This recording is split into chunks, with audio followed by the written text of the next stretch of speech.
Today we build a beautiful garden for our new town centre.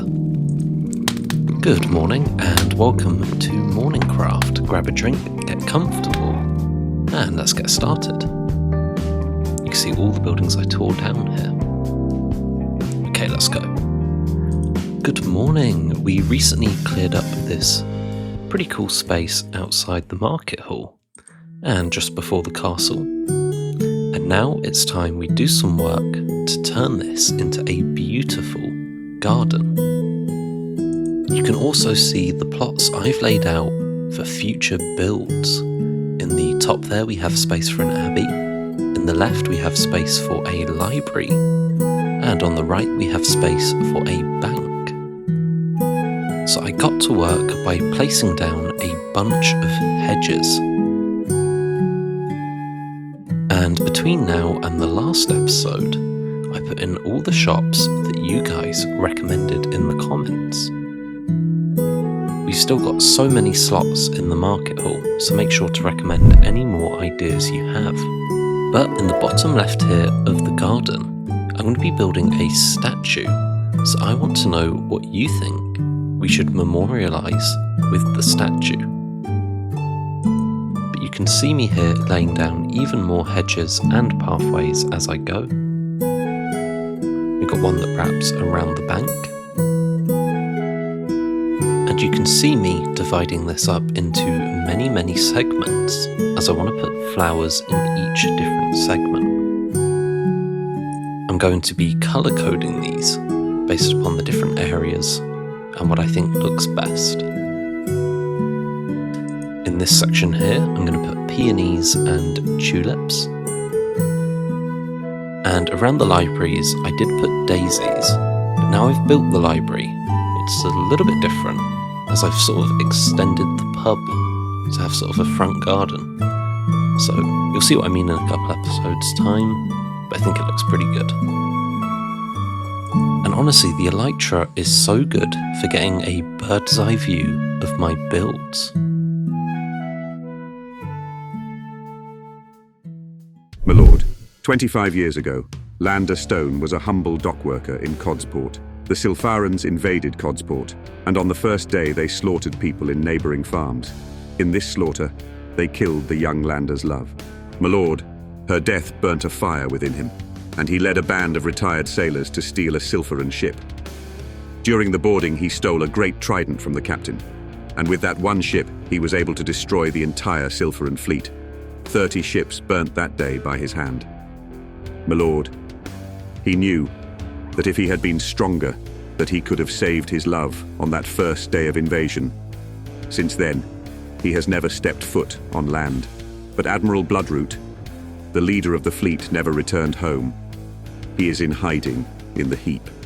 Should Landerstone know this, we could draw him to wherever Bloodroot stands, giving us an opportunity to take him down.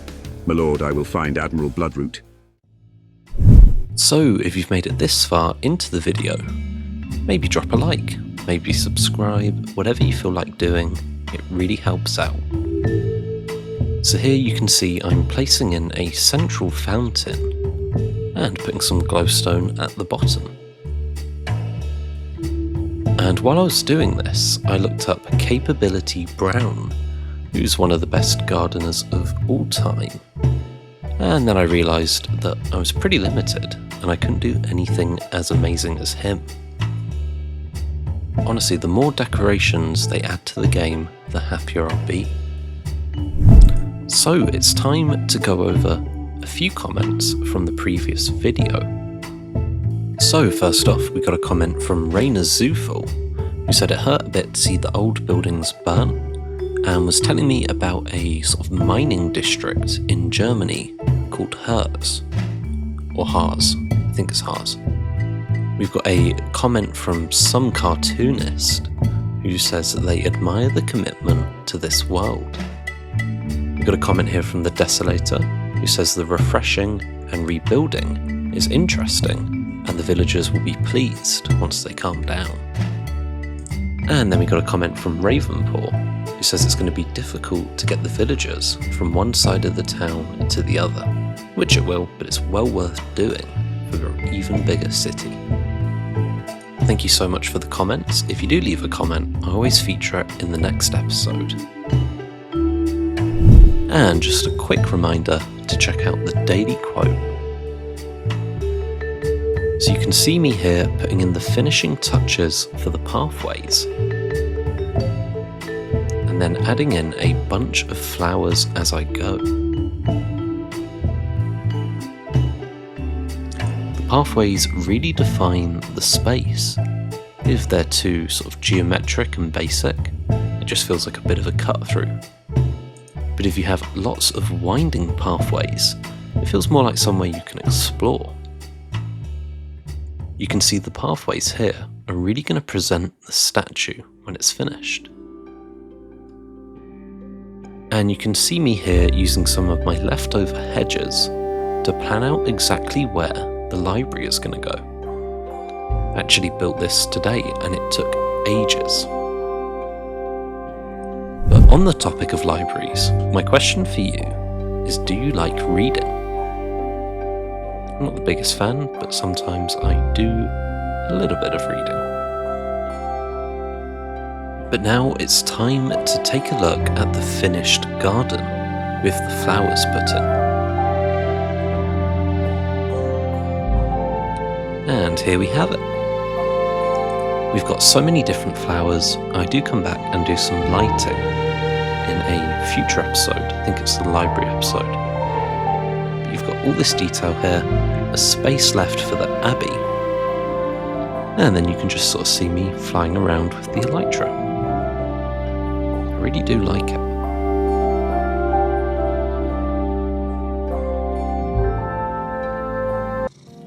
So thank you so much for watching. Today's been a little bit more of a chilled one, I think. I just sort of chilled out and listened to a bunch of music while I was sort of putting together this garden. Then I actually went on to put the bank together straight afterwards, which you'll be seeing next episode. I hope you have the most amazing day, and the rest of your week goes pretty well too. And I'll see you next time on MorningCraft. But quickly, here's the daily quote.